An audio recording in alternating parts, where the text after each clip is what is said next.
we'll make this work. Let's be together in prayer. Holy God, as we come to this moment of encounter with your living story, strip away all from us that would mask our feelings, our needs, our doubts. Be real to us, that we may be real in our living each day. Amen. Who would have ever thought 20 years ago that we would ever enjoy watching television programs about people bringing their old French muskets or their autographed posters of Jimi Hendrix into a pawn shop? Or watching alligator hunters paddling their way through the bayous of Louisiana? Or watching people remodel their kitchen? Or buying up suitcases that were abandoned at some airport? And yet such has become the makings of modern television, certainly on the cable networks, to say the least. Each week, millions upon millions of viewers, and no doubt some of us here in this room are a part of that number, tune in anxiously to see what will happen next. Reality television, we call it. And it has turned folks with odd-sounding names like Snooki and Chumley into highly recognizable celebrities who also happen to be sporting salaries in the neighborhood of 6 and 7 figures. Obviously, there is something about reality that is incredibly attractive, maybe even powerful. Perhaps it is that capacity to touch upon certain aspects already existent within our own lives, to connect at some level with what we ourselves are thinking and feeling and experiencing, allowing us to reflect on how we process life each day in our own world, in that world where you and I live without the benefit of a professional writer who feeds us the next line in a carefully manufactured script. Well, when Luke tells the stories of resurrection, he is obviously concerned with keeping it real. 50 years have passed since that first Easter morning, that is, when Luke is writing. Jerusalem has been destroyed. The church of Jesus, which once centered itself, clustered itself around that holy city, it is now seeping its way out into the Roman world, dominated by Gentiles. Over and against whatever stories may be out there circulating, Luke wants his readers to know that news of Christ's resurrection and news of resurrection in general, it is not some fanciful dream. It is not an idle rumor. It is all grounded in the flesh and blood reality of this one whose life expressed the very dream of our God, the dream of Israel's God. This one named Jesus, who continues to move and empower the ongoing faith community that dares to name itself in him. Well, our reading from Luke this morning takes place on the evening of that first Easter. It falls on the heels of an earlier story that immediately precedes it, about two men who travel away from Jerusalem, discouraged on that Easter day. They're heading home to their home in a place called Emmaus. And on their way, they encounter a strange figure whom they finally understand to be Jesus. The two men return to Jerusalem that very day, where they visit with the remaining disciples to tell them their story and to bring us to today's reading. But while they were talking about this, while the men from Emmaus and the disciples were talking about what had happened on the road to Emmaus, Luke writes this morning, Jesus himself stood among them and said to them, "Peace be with you." Folks gathered in the room are startled, as Luke describes it, terrified even. It's not hard to imagine. Yes, they have heard the reports of the women who visited the empty tomb early in the morning. Yes, they have now heard the story of these two men who have just arrived from Emmaus, and I suspect they have also had a lot of conversation with Peter, whom you may remember after the women had returned from the tomb, ran to the tomb himself in Luke's gospel and discovered the grave cloths laying off to the side. But now this is different. This isn't some second-hand report or some circumstantial evidence.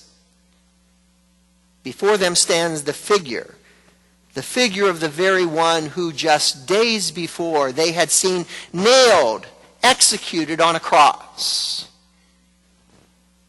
The disciples, they think they are seeing a ghost.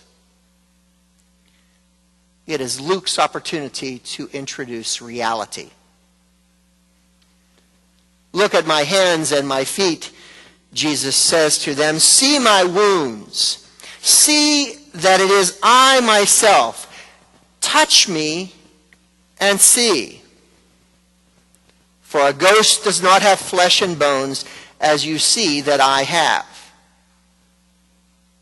As if touching were not quite enough, Jesus asks for, he receives, and then he eats a piece of broiled fish. He presents himself to his disciples as thoroughly real. And it will change the course of their lives.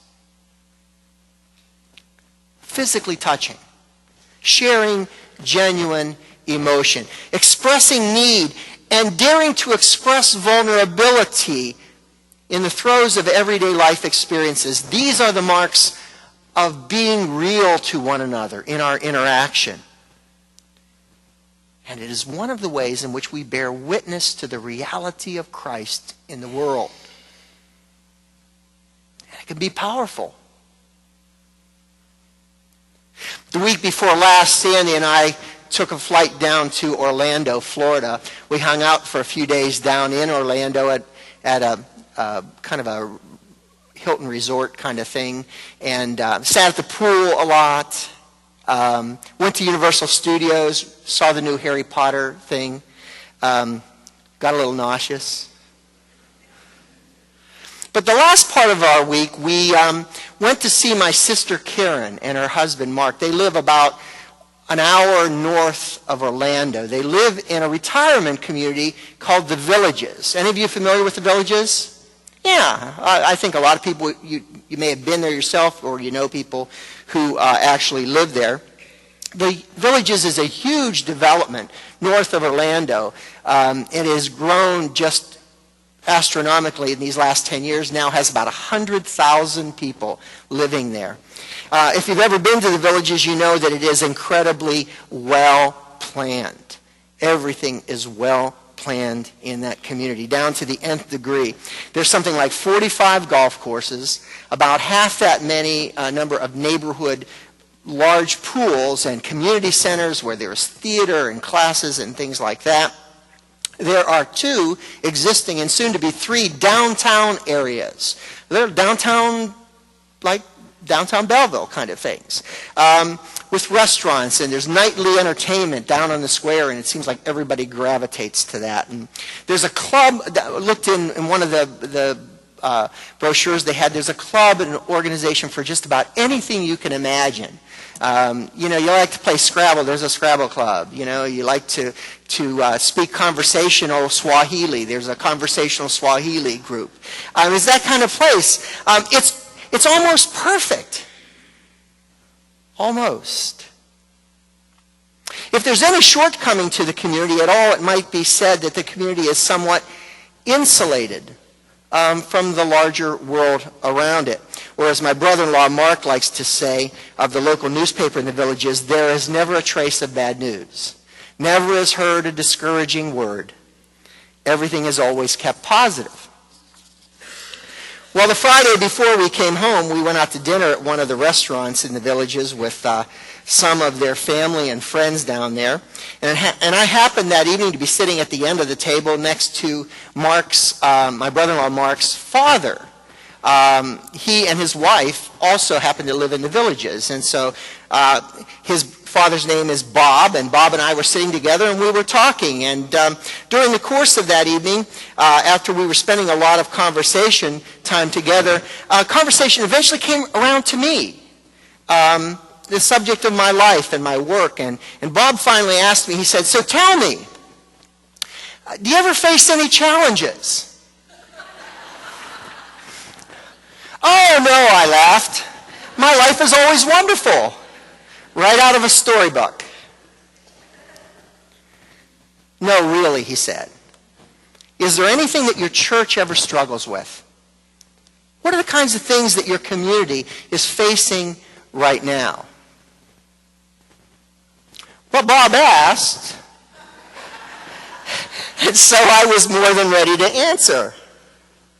And for the next 20 minutes, I talked with him about how difficult the economy has made life for some, about the number of home foreclosures, some even in my own neighborhood where I live, the rising number of people seeking assistance for the very first time in their lives. And I talked about how proud I am of the folks here at St. Paul for their willingness to get behind such ambitious endeavors as our food pantry, to provide Tuesday evening meals. How that very same day as we were gathered at that restaurant, women from our congregation were conducting a huge rummage sale, taking up our entire activity center to enable people to purchase clothes for a few pennies on the dollar.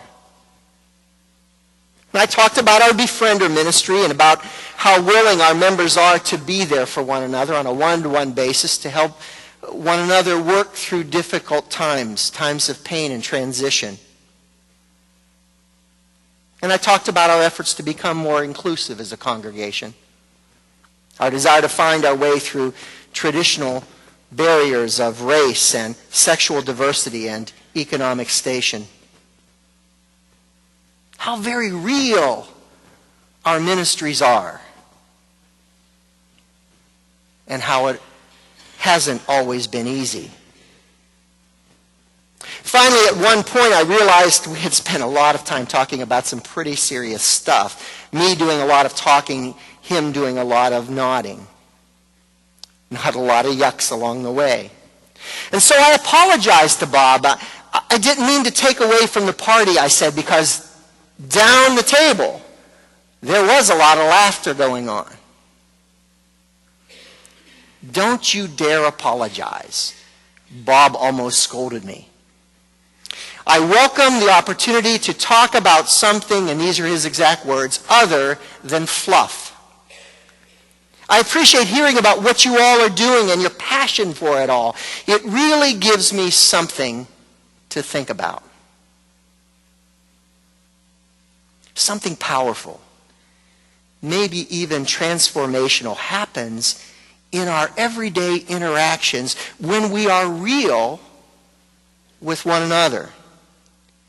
When we dare to be emotionally honest, fully present, genuine, and yes, maybe even a little vulnerable.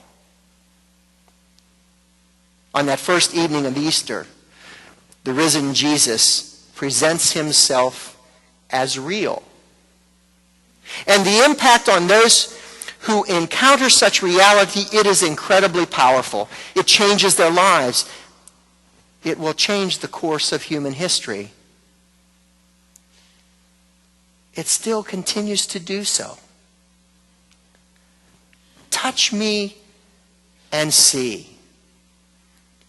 It is the very heart of our Christian faith.